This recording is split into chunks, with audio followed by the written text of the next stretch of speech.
சீமான இந்த டிவிக்கே கூட்டம் இவ்வளவு வெறுக்க காரணம் என்ன? ஏன் இவ்வளவு வன்மம்? ஒரு மேடையில சீமான் அவர்கள் ஒண்ணு தமிழ் தேசியம் பக்கம் நில்லு, இல்லனா திராவிடம் பக்கம் நில்லு, நடுவுல நின்னா லாரி அடிச்சு செத்து போவன்னு சொன்னது உங்களுக்கு வலிச்சிடுச்சா? ஏன் அப்படி சொன்னாருன்னு பாக்கணும்ல.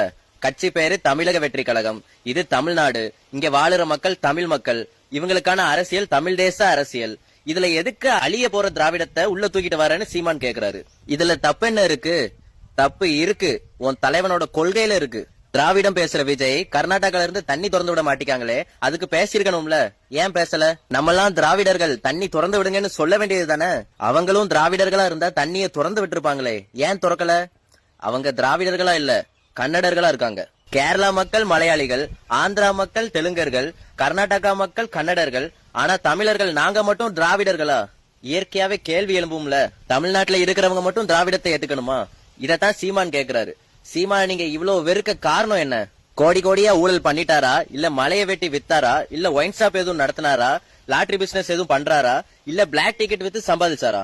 ஒரு போராட்டம் விடாம எல்லா போராட்டத்துக்கும் மக்கள் பக்கம் நின்ன ஒருத்தர் விஜயை நோக்கி கேள்வி எழுப்புனதும் உங்களுக்கு எதிரி ஆயிட்டாரா? சீமான் மேல இருக்கிற வன்மத்தை குறைங்க. அவர் நம்ம தமிழ் இனத்துக்காக தான் பேசுறாரு. விஜய் இன்னைக்கு இருப்பாரு, நாளைக்கு போயிருவாரு. விஜயகாந்த் மாதிரி தவற விட்டுறாதீங்கன்னு சொல்லுற கூட்டம் சீமான தவற விட்டுட்டு இருக்கு ஒவ்வொரு தேர்தலுக்கும். விஜய உன் மனசுல இருந்து தூக்கி போட்டுட்டு பொதுவான மனுஷனா இந்த அரசியலை பாரு. யாரு நல்லவன், யாரு நடிகன், யாரு மக்கள் வாழ்க்கைக்கு நிக்கா, யாரு வெறும் வாக்குக்கு நிக்கா, யாரு மாற்றம், யாரு ஏமாற்றம், யாரு நிலைச்சு நிப்பா, யாரு கரைஞ்சு போவா, 2 சீட்டுக்கு தொண்டர்களை யாரு அடமான வைப்பா, யாரு வைக்க மாட்டான்னு பாரு.